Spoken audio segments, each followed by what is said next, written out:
Assalamualaikum warahmatullahi wabarakatuh. Bismillahirrahmanirrahim.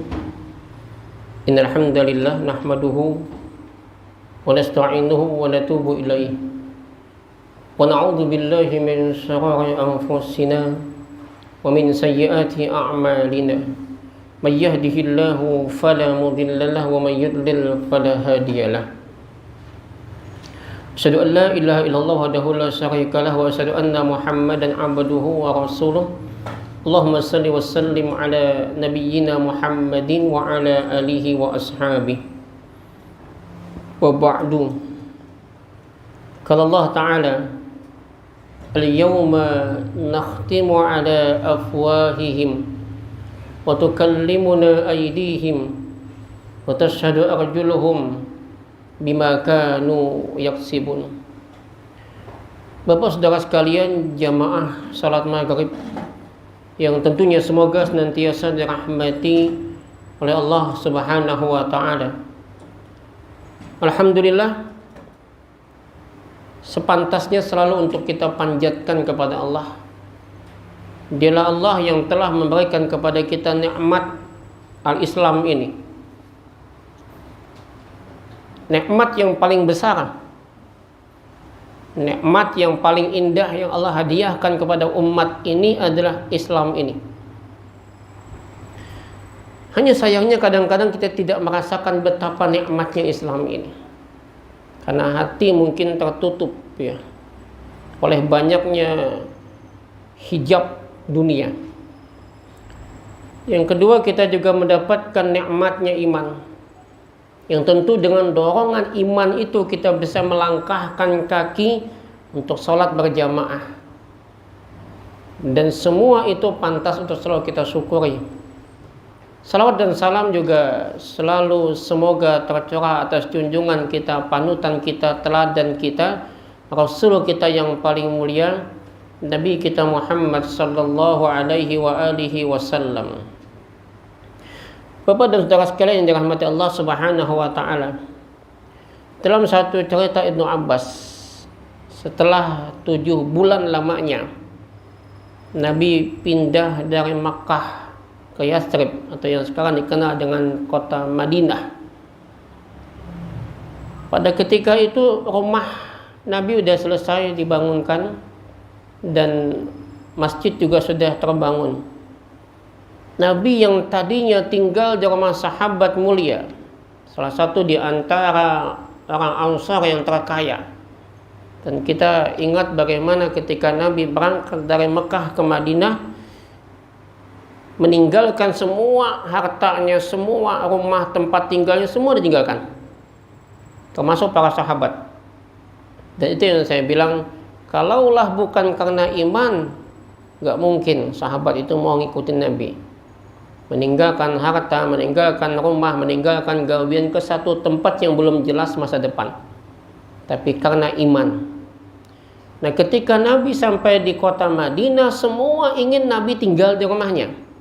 Maka Nabi yang bijaksana ini membijaksanai bahwa di mana untanya berhenti, di sanalah beliau akan tinggal. Dan ternyata unta Rasul itu justru berhenti di depan rumahnya Abu Ayyub. Abu Ayyub itu kunyah. Nama asli beliau adalah Khalid bin Zaid bin Kulayb bin Malik bin Najran, dari Bani Khazraj. Maka disebut Al-Ansar, itu adalah kaum Ansar, Al-Ansari, di kelompok dari Madinah. Abu Ayyub ini punya rumah bertingkat. Beliau salah satu di antara orang kaya yang ada di kota Yathrib, kaya dermawan. Kalau wajah kita kaya engken, serakah lagi, mau membagi bila hendak dipilih. Nah, ini kita.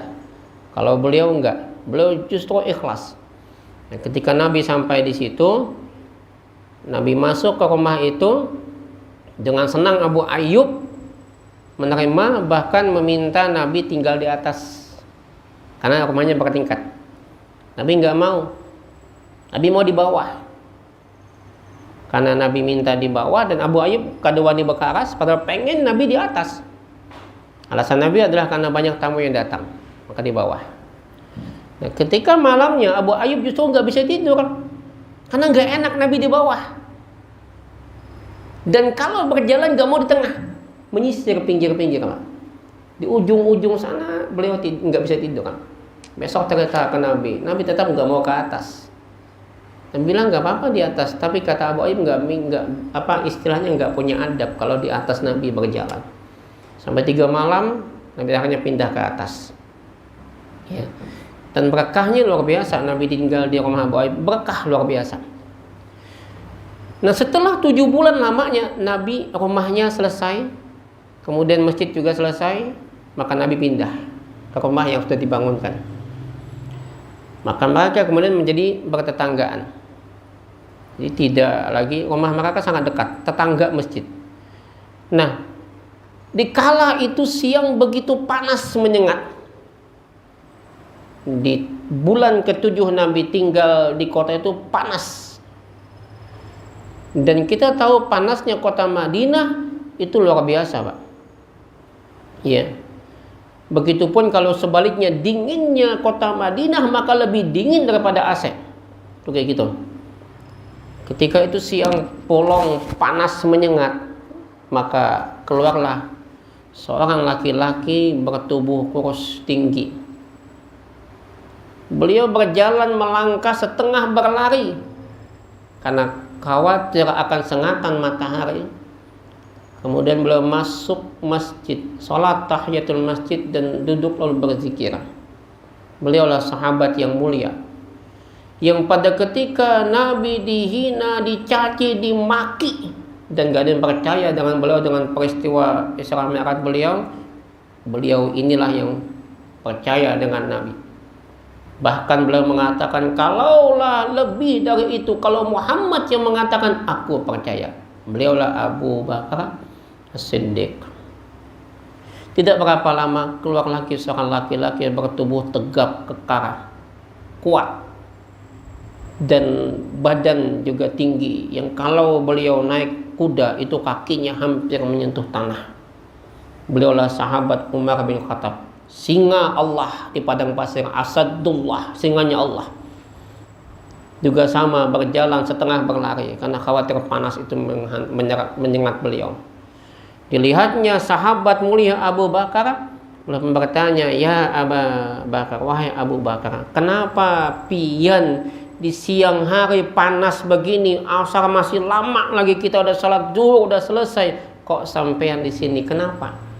Kata Abu Bakar, ya Umar, aku kepanasan, kehausan, dan juga kelaparan. Jarak rumah Abu Bakar dengan masjid itu lebih kurang 100 meter. Maka aku kemudian ke masjid ini untuk berzikir.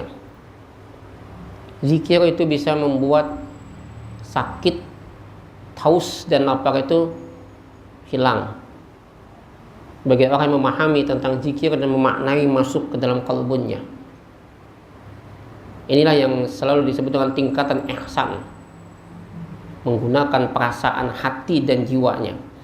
Nah, kalau dihadiskan anta'budallah ka'annaka tarahu fa in lam takun tarahu fa innahu yaraka, itu ihsan.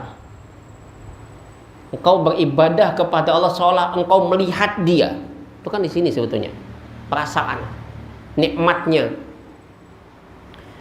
Kemudian Abu Bakar nanya dengan Umar, ya Umar, kau bagaimana? Saya juga, wahai Abu Bakar, saya juga kehausan, kelaparan, kepanasan. Tidak berselang lama keluar lagi seorang laki-laki yang rumahnya tidak jauh dari masjid. Dan kali ini beliau tidak seperti 2 orang sebelumnya yang berjalan melangkah setengah berlari. Laki-laki ini keluar dengan tenang, seolah tidak takut kepanasan, dan memang tidak pernah panas beliau. Sebab kemana kakinya melangkah, maka ke situ awan selalu berjalan di atas kepala beliau. Beliaulah Nabi yang paling mulia, Nabi yang tidak pernah lupa dengan umatnya, Nabi yang pernah satu waktu pulang dari Baqi' subuh, ya. Setelah selesai sholat subuh beliau ke Baqi' lalu pulang. Sepanjang jalan mulai bakek sampai rumah nangis. Sahabat nanya, "Ma yubkika ya Rasul? Kenapa engkau menangis ya Rasul?" Kata Nabi, "Waditu anni laqitu ikhwani." Aku rindu hendak benar bertamuan londang sanakku. Aku ingin sekali berjumpa dengan saudara-saudaraku. Sahabat berkata, "Awalaisa nahnu ikhwanuka ya Rasul? Bukankah kami ini saudaramu ya Rasul?" Kata Nabi, "Antum ashabi." Kalian sahabat. "Walakin ikhwani alladhina amanu bi wa lam yarawni." Yang kumaksudkan dengan saudaraku dan sanakku Jasidin, nang dia itu beriman lawan aku walau tidak pernah berjumpa dan melihat aku. Nangis tuh. Sepanjang jalan yang ditangisin adalah siapa? Nang dia itu tidak pernah melihat Nabi tapi beriman. Siapa dia? Kita. Bayangin Pak, kita nanti bayangkan Nabi. Sepanjang jalan Nabi menangis. Siapa yang ditangisi? Kita nah ditemui Nabi. Coba bayangkan, pernahkah kita menangis ketika mengingat Nabi? Gak pernah. Padahal kita menangis paling menggadang misalnya kan dompet hilang, tercecer nangis kan. Apalagi ya kita nggak pernah mengenang Nabi yang sampai menangis. Bahkan nanti di hari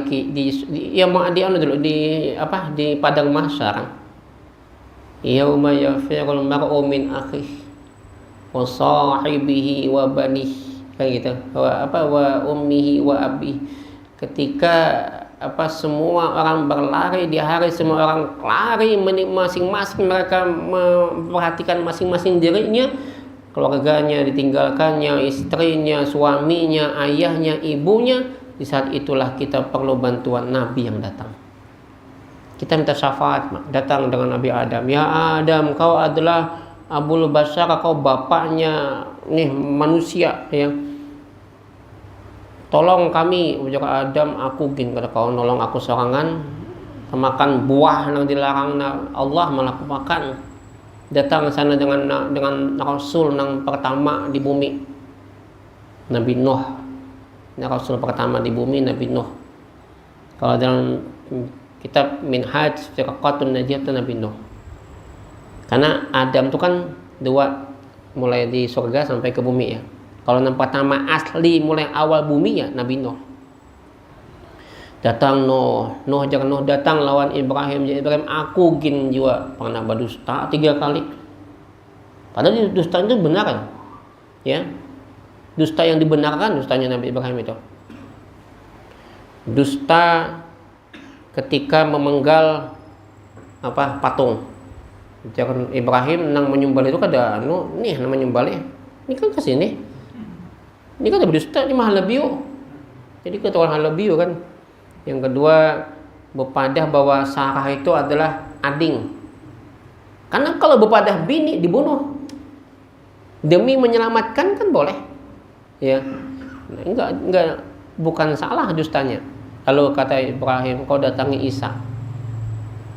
Ujar Isa, "Datangin siapa?" Nabi Muhammad ujung-ujungnya.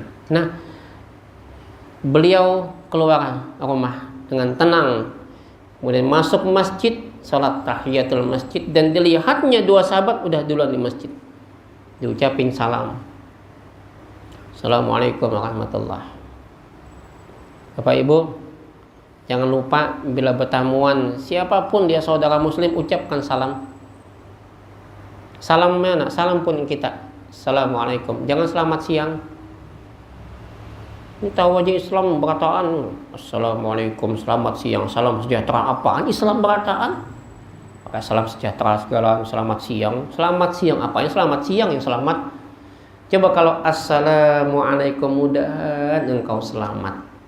Warahmatullah, engkau dapat kasih sayang Allah. Wa barakatuh, dan berkahnya Allah. Kan hebat nih. Kita ini udah salat tahajud jarang. Duha apalagi, kecuali hendak minta duit. Hanya salat duha ini paksaan dengan Tuhan doa.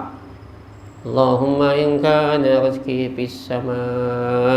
Ya Allah, jikalau rezeki di langit fa anzilhu, turunkan. Wa in kana rizqi fil ardi, jikalau rezeki itu di dalam bumi, fa akhrijhu, keluarkan.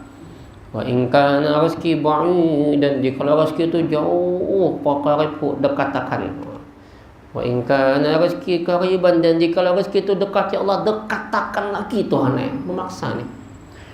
Ini kayak doa pian waktu masih bujang bahari kan. Memaksa hendak kawin. Ya Tuhan, jangan ulun hendak kalau si Allah nang itu. Mun belum jodoh ulun Tuhan jodoh hakam. Ini maksa lawan Tuhan nih. Nah, jadi kita udah sholat sunat jarang, puasa sunat jarang. Paling tidak salam barang. Kenapa? Ada pahala. Selamat siang dapat pahala. Tapi kalau assalamualaikum dapat pahala. Nabi duduk tuh lewat datang sahabat, assalamualaikum, dengan Nabi waalaikumsalam warahmatullahi, ini dapat 10. Datang lagi, assalamualaikum warahmatullahi, jawab Nabi waalaikumsalam warahmatullahi, dengan Nabi dia dapat 20. Datang lagi, assalamualaikum warahmatullahi wabarakatuh, dapat 30. Paling kada dapat nilai kan dengan mengucapkan salam tadi. Nah, Nabi nanya dengan kedua sahabat ini, kenapa kok ada di masjid? Maka kedua sahabat ini pun menceritakan bahwa mereka kehausan, kelaparan, dan kepanasan, maka ke masjid. Ditanya, kau ya Rasul bagaimana? Kata Nabi, aku juga. Jangan lupa, ini awal-awal Nabi masih di Madinah. Di saat kondisi ekonomi masih belum mapan. Rumah baru terbangun. Semua ditinggalkan di Mekah. Bukan berarti Nabi miskin, Nabi nggak miskin. Kalau doa Nabi minta dimiskinkan itu bukan dalam persoalan ini, tapi persoalan kesederhanaan. Ya, Nabi itu kaya. Beliau punya istri 9 yang hidup. Kalau semua kan 13. 2 meninggal, 2 dicerai, sisa 9. Itu semua dinafkahin tuh. Gak mungkin gak kaya beliau kaya. Beliau untuk mahar saja luar biasa, hampir 1 M kalau hitungan kita. Makanya kemarin ketika saya bicara fikih munakahat, bahwa yang dimaksudkan dengan taisirul khutbah, yang ringan khutbahnya, ringan maharnya, ringan nikahnya, itu bukan berarti rendah. Ringan itu adalah gini, kalau orang tuh sugih, baginya mobil itu ringan. Tapi kalau orang tuh biasa atau memang miskin, maka yang ringan baginya mungkin 100.000 mahar. Kan gitu. Bukan berarti ringan itu rendah, benar enggak. Karena kalau bicara mahar itu adalah sesuatu yang paling bernilai. Nah, itu tergantung kesepakatan si bebiniannya. Nah, Bapak, saudara sekalian dirahmati Allah Subhanahu wa taala. Kemudian ketiga sahabat ini berzikir. Entah siapa yang memulai. Kemudian di antara ketiga sahabat ini ada kesepakatan. Entah Rasul atau Abu Bakar. Tapi dalam satu riwayat Nabi yang mengajak, di satu riwayat bahwa Abu Bakar yang mengusulkan untuk ke rumah Abu Ayyub Al-Ansari. Maka kemudian ketiga sahabat ini pun berangkat berjalan menuju rumahnya Abu Ayyub Al-Ansari yang rumahnya dekat dengan masjid. Sampai di rumah itu Nabi mengucapkan Assalamualaikum warahmatullahi wabarakatuh. Dijawab Waalaikumsalam warahmatullahi wabarakatuh dari balik dinding. Balik dinding dilihat ternyata Rasulullah, ya Rasulullah, berkah ya Rasulullah, marhaban ya Rasulullah, wa bimam ma'ahu wa bimam ma'aka, dan berkah juga bagi orang yang bersama denganmu ya Rasulullah. Jadi inilah yang diucapkan Ummu Ayyub ketika Nabi datang. Yang ada di rumah Abu Ayyub cuma Ummu Ayyub, ibunya Ayyub. Dan ketika Nabi datang, ibunya Ummu Ayyub mengatakan, Waalaikumsalam warahmatullahi wabarakatuh, marhaban ya Rasulullah, keberkahan ya Rasulullah dari engkau, wa bimam ma'aka, dan bagi orang bersama denganmu ya Rasul. Berkah Nabi masuk, sahabat datang tuh berkah. Ada ustadz, ada ulama di kampung itu berkah. Datang ke rumah itu berkah, ya.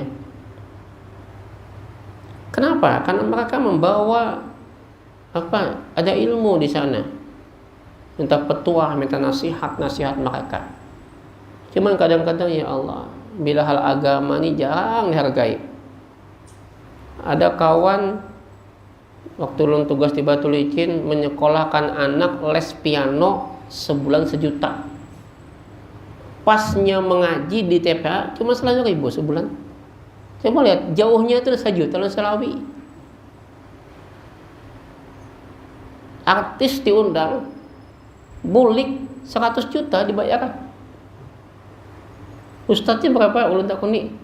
Waktu di sana telah 1 juta aja ustadz aja. 1 juta aja, 100 juta. Kata ini artis penyanyian 100 juta. Nah ustadznya nang sidin tuh 1 juta aja. Nah ini perbandingannya jauh. Ya kan gitu. Cuman egal gitu aja kan. Buka paha. Kada jadi japayakan kada jola dalam japayakan kita mau jola.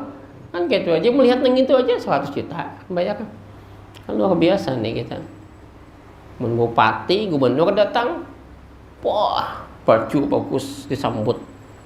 Mun ustaz datang, ya Allah. Luar biasa nih perbandingannya tuh nah. Nabi datang. Ketika itu ditanya ya Ummu Ayub, adakah Abu Ayub di rumah?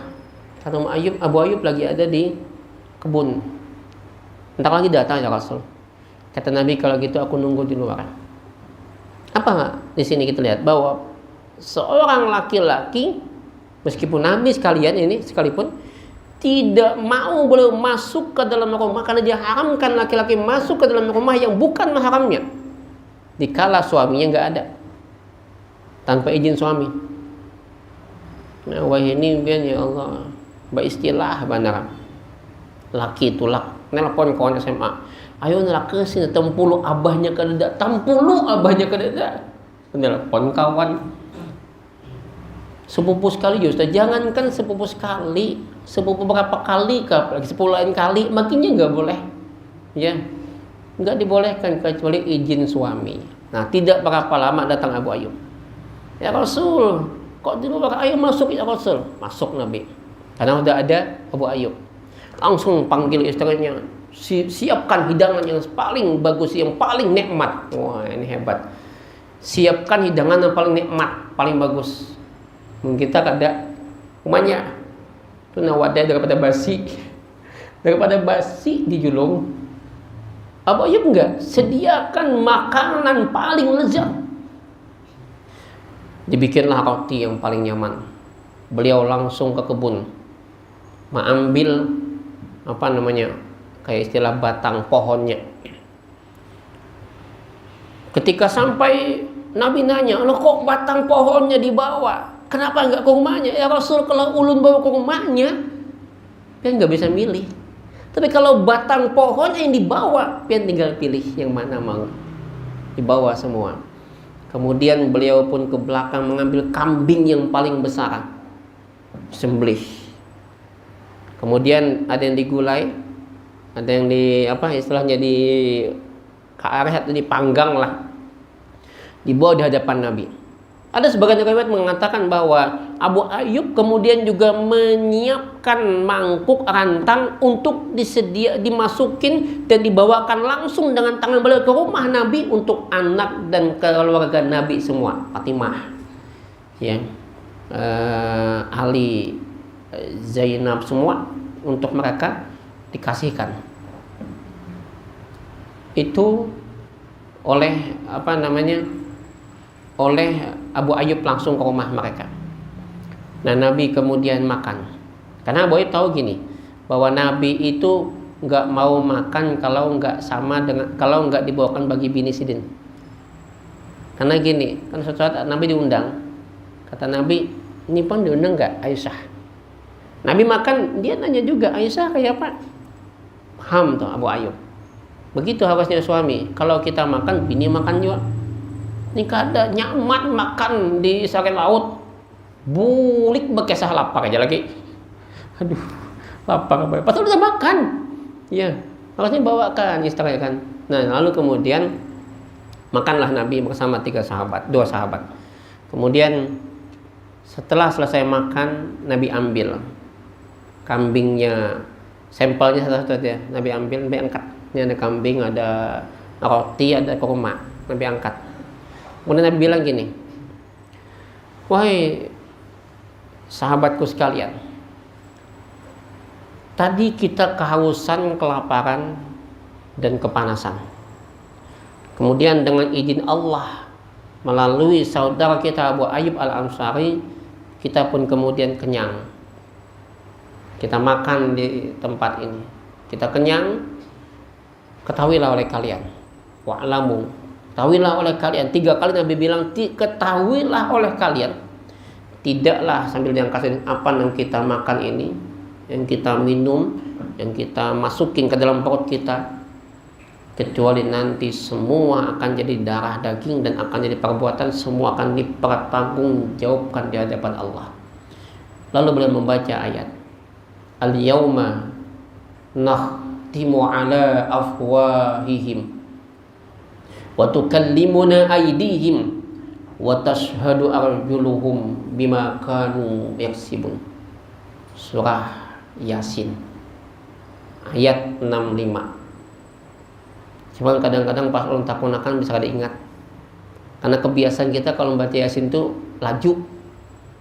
Yasin wal Qur'anil Hakim innaka laminal mursalin. Kada ingat bahwa itu surah Yasin. Al-yauma, hari ini. Nakhtimu ala afwahihim, kami kunci. Nakhtim, kami kunci ala afwahihim, mulut mereka. Wa tukallimuna aydihim, akan berbicara kepada kami tangan mereka. Wa tashhadu arjuluhum, dan saksinya adalah kaki mereka. Bima kanu yaksibun, dengan apa yang mereka perbuat, mereka kerjakan.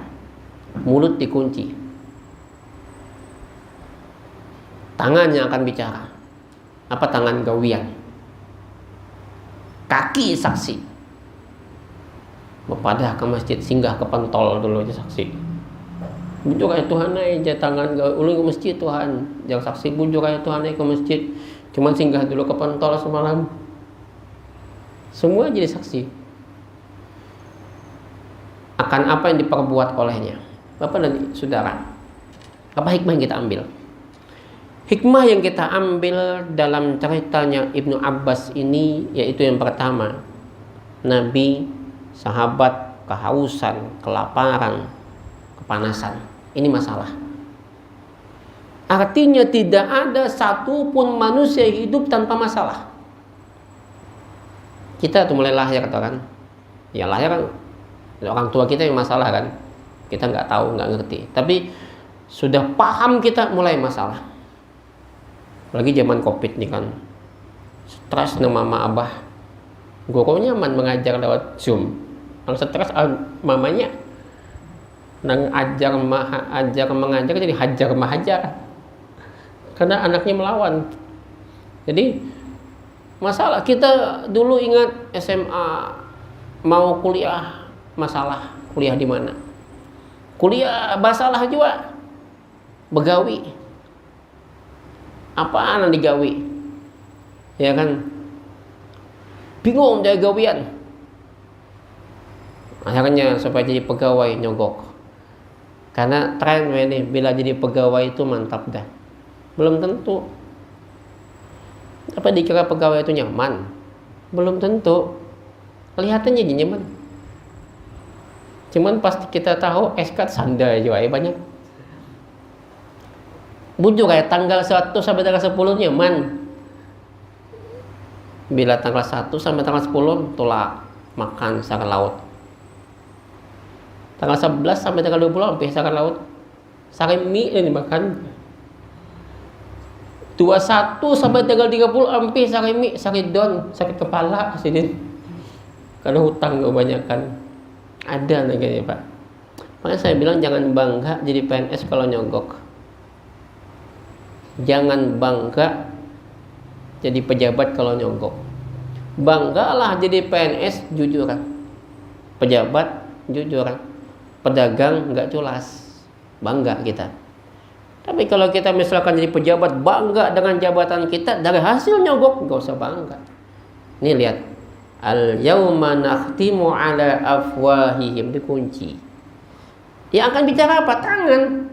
Tangan nyogok, dia akan bicara nanti, saksinya batis. Maka jangan bangga. Bangga kita walaupun pegawai yang rendah misalkan, tapi darah hasil yang bersih. Ya. Darah hasil yang enggak nyogok. Saya punya kawan. Saya bangga dengan dia. Beliau alumni IAIN, Fakultas Tarbiyah. Ketemu siapa aja, assalamualaikum, assalamualaikum, assalamualaikum. Bisa kaki, tatap aja senyumnya. Senjata bagi dia adalah salam. Coba kalau salam pen, akan bemamai kan bemamai. Coba lihat, akan bemamai, assalamualaikum. Apa bemamai? Senjata paling ampuh tuh salam. Atau yang boleh kita kelahi pakai cara mandau, kada tuh bukan senjata, mandau tuh malah bertimpasan, mati. Senjata paling hebat adalah ketika dia marah ucapkan salam, senyum, tuh hebat. Musuh jadi kawan tuh hebat. Tapi kalau berkelahi siku mati siku menjaga tuh kada hebat masih. Kecuali membela agama, ya. Itu yang harus kita pertahankan sampai mati. Kalau sekedar hanya karena bersesedipan sebanyak motor, baca celengan, kada hebat. Ya, yang hebat itu adalah salam kata dia. Nah, waktu itu pernah jadi kaum di Gang Merpati. Tapi karena bawaannya dia beda sama bawaan orang kampung, persoalan paham, ya dia pahamnya memang agak kayak kita, nyampihin jadi kaum. Akhirnya umpat lawan ulun ke Kota Baru. Ulun Tanah Bumbunya Kota Baru. Ada lowongan kaum di sana. Sekaligus ngajar. Jadi guru di sana karena lulusan tarbiyah. Dia bahasa Arab. Waktu itu dia tahun berapa waktu saya di sana? Dia salah satu di antara yang dulu yang tenaga honor yang berapa itu mau diangkat jadi PNS. Iya, waktu itu tahun berapa itu? Waktu itu dia baru beberapa tahun ngajar. Oleh kepala sekolah mau dibikinkan 10 tahun. Dia nggak mau. Kenapa? Ujarnya kalaunya aku 10 tahun padahal hanya 3-4 tahun diolah 10 tahun, dusta. Jadi pegawai aku jadi habisam. Dan hasil dusta seberataan. Ulun salut tuh. Dia nggak jadi. Mungkin kita kan beristilah tolong Pak SK kan 10 tahun. Tuh kita. Kalau dia enggak, dia nolak. Tapi berkah Pak. Dapat bini di sananya. Dapat perumahan pulang. Akhirnya apa? Hidupnya sama juga. Antara jadi pegawai dan kada jadi pegawai, ternyata rezekinya sama. Andai kata ini jadi PNS juga, ini hasilnya kada halal. Tapi ini tetap jadi guru ngajar, selajur jadi kaum, selajur berumah. Hasilnya kayak itu juga. Ternyata memang sudah ditetapkan Tuhan. Nah itu yang salut. Yang kedua kawan di sini juga ada di Banjar nih. Dia guru di Sabilal Muhtadin. PNS disuruh oleh Kasubag kita waktu itu sekarang jadi kepala di Martapura. Sudah kita kau olahkan sekian tahun waktu itu beliau jadi kepala apanya? Enggak, jadi kawan tadi. Kalau ulun sebut pun pasti kenal. Dia Korek. Rumahnya di KSN. Enggak jadi PNS juga dia. Kenapa? Berpegang teguh pada prinsip. Ternyata sama juga. Berisi juga apa nang dikira mungkin tanyaman inya. Rumah ada, bini ada kan gitu lah. Sepeda motor ada, lengkap semua. Artinya semua itu kita hanya menyoal nyaman enggak, semua kita punya masalah. Ya. Nang belum kawin ada masalah. Sudah kawin gini ada masalah. Nang belum punya anak masalah, punya anak. Pas punya anak juga masalah. Jadi enggak ada yang enggak punya masalah. Nah, sekarang bagaimana kita menyikapi masalah? Gimana caranya? Mayyattaqillah, dengan ketakwaan itu aja. Yang pertama ya, prinsipnya bahwa tidak ada hidup tanpa masalah.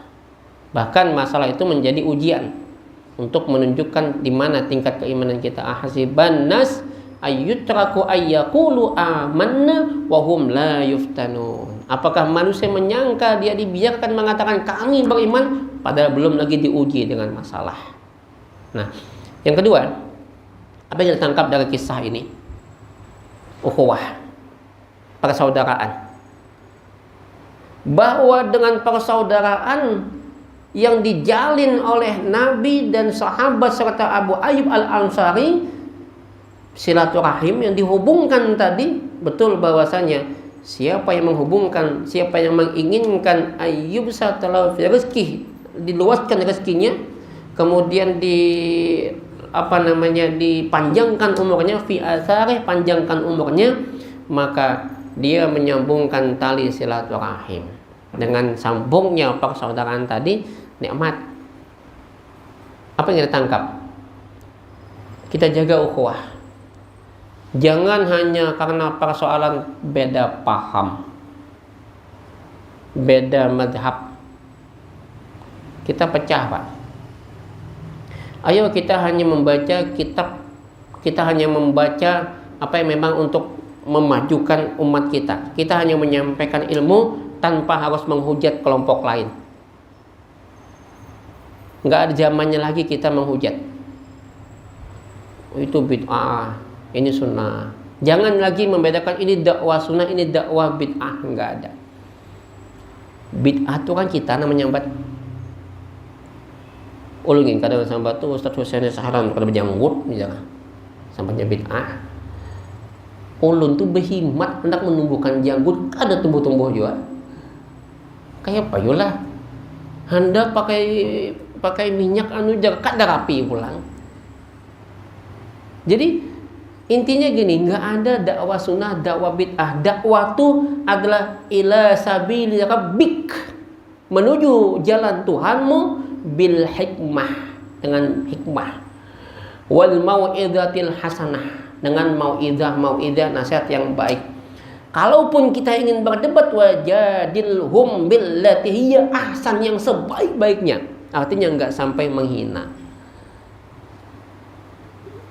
Ayo debat, ngapain debat? Gitu. Kalau debat ujung-ujungnya kemudian harus mempermalukan lawan, nggak ada untungnya. Kalau kalau kemudian dia merasa bangga kalau menang dalam debat, berarti ada dendam. Buang itu. Wajadilhum billati hiya ahsan. Jangan lagi saling menghina. Karena kita sama muslim. Ya. Ini yang harus kita anukan. Jangan lagi ada kalau misalkan organisasi itu hanya dukung. Intinya sama-sama berdakwah ilallah. Ya kan? Sabili rabbika, menuju jalan Tuhanmu, itu yang intinya.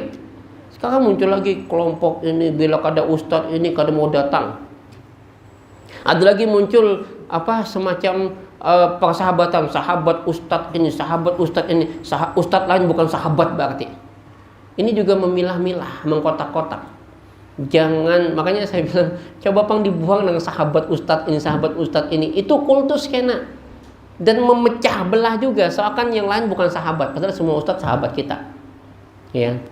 Jadi nggak usah lagi pakai memilah dan membeda-bedakan harus ustadz ini, jangan. Nah, Bapak Saudara sekalian dirahmati Allah Subhanahu wa taala, akhirnya terjadi persaingan. Saya bilang tadi dengan kawan-kawan, saya kalau udah pensiun mungkin lebih condong nanti lebih membangun majelis taklim atau pesantren daripada kesana kemari. Kita harus banyak-banyak riadah, banyak-banyak, karena ujung-ujungnya kita itu usia yang sebujurnya sudah kita harus memperbanyak zikir dengan Tuhan. Nah, kalau dakwah gimana Ustadz ya? Kalau dakwah mungkin anak-anak ya, karena saya punya niat anak-anak sekolahnya di Mekah. Mudah-mudahan ya, ada kawan-kawannya ada di sana. Saya bilang saya pengen anak-anak di sekolah di Mekah, yang laki-laki ya. Pengennya sekolah di Mekah. Enggak di Madinah Ustadz, enggak, Mekah aja. Ummul Qura ya, lebih saya pernah ke sana soalnya. Nah, Bapak Saudara sekalian dirahmati Allah Subhanahu wa taala, yang kedua adalah persaudaraan. Jangan sampai pecah. Makanya kemarin ketika saya bicara di MUI pusat secara via Zoom ya. Itu saya bilang bahwa Muhammadiyah itu sebetulnya adalah organisasi yang sangat moderat. Jadi kalau MUI bicara tentang Islam wasatiyah, Muhammadiyah sudah lama menjadi Islam yang wasatiyah, Islam yang tengah, ya. Dia lebih bergerak di bidang dakwah dan pendidikan.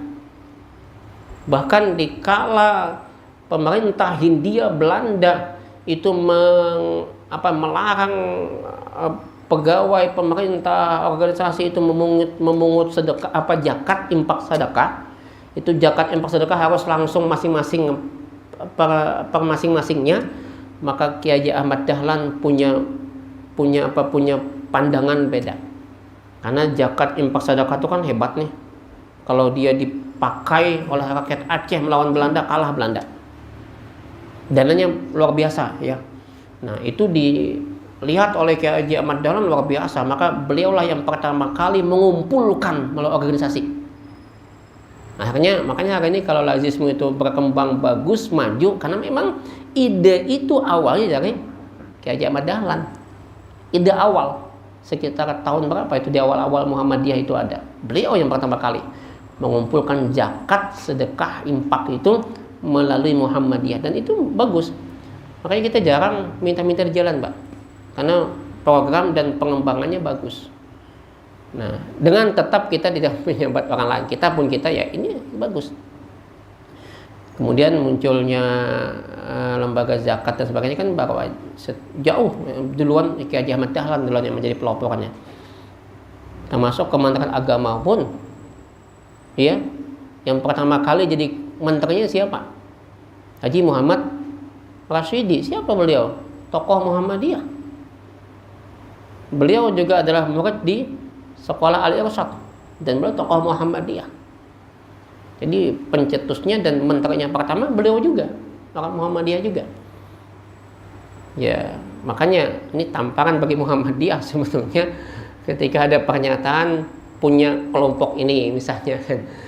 Ya, saya nggak terlalu istilahnya harus menyinyiri marah besar, ya biarlah, sudah waktu yang menjawab dan sejarah yang menjawab juga. Sekarang bagaimana kita juga maju gitu kan. Baik Bapak saudara sekalian rahmat Allah Subhanahu wa taala, yang ketiga hikmah yang kita ambil dari cerita tadi, bahwasanya semua yang kita makan itu nanti menjadi darah daging kita dan menjadi perbuatan kita. Maka setiap perbuatan kita sekecil apapun yang kita perbuat nanti akan dipertanggungjawabkan di hadapan Allah Subhanahu wa taala. Itu yang kemudian Nabi mengutip surah Yasin, al-yauma, pada hari ini. Kapan itu? Kiamat nanti. Nakhtimu, kami kunci, ala afwahihim, mulut mereka. Wa tukallimuna aydihim, dan akan berbicara nanti adalah perbuatan tangan mereka. Berarti perbuatan. Semua akan jadi saksi, Bapak Ibu. Tempat duduk ini, tempat sholat kita, semua akan jadi saksi. Terutama juga kaki yang melangkah. Wa tashhadu arjuluhum, dan akan jadi saksi nanti adalah arjuluhum, batis kaki mereka, bima kanu yaksibun, dengan apa yang mereka lakukan. Maka kaki ini langkahkan ke tempat-tempat yang terbaik. Baik Bapak dan saudara sekalian, karena Isya sudah sampai, ya, jam 7:26, dan ulun akan kembali lagi ke hotel. Ada kegiatan BIMTEK Penghulu. Tadi habis acara pembukaan langsung ke sini, dan kawan biasa berabut satu kamar dengan ulun karena mereka tahu ulun pacaran bulik ke rumah. Jadi kawan bawa bini kan ke dalam gitu kan, asal bini ya. Tadi Ustadz pian bulik cewek ulun, karena tahu bila di sini kan pasti bulik. Kecuali tempat apa semalam pun kada bulik. Barangkali ini kita tutup dengan doa kafaratul majlis. Subhanakallahumma bihamdika asyhadu an la ilaha illa anta astaghfiruka wa atubu ilaik. Hasbunallahu wa ni'mal wakil. Assalamualaikum warahmatullahi wabarakatuh.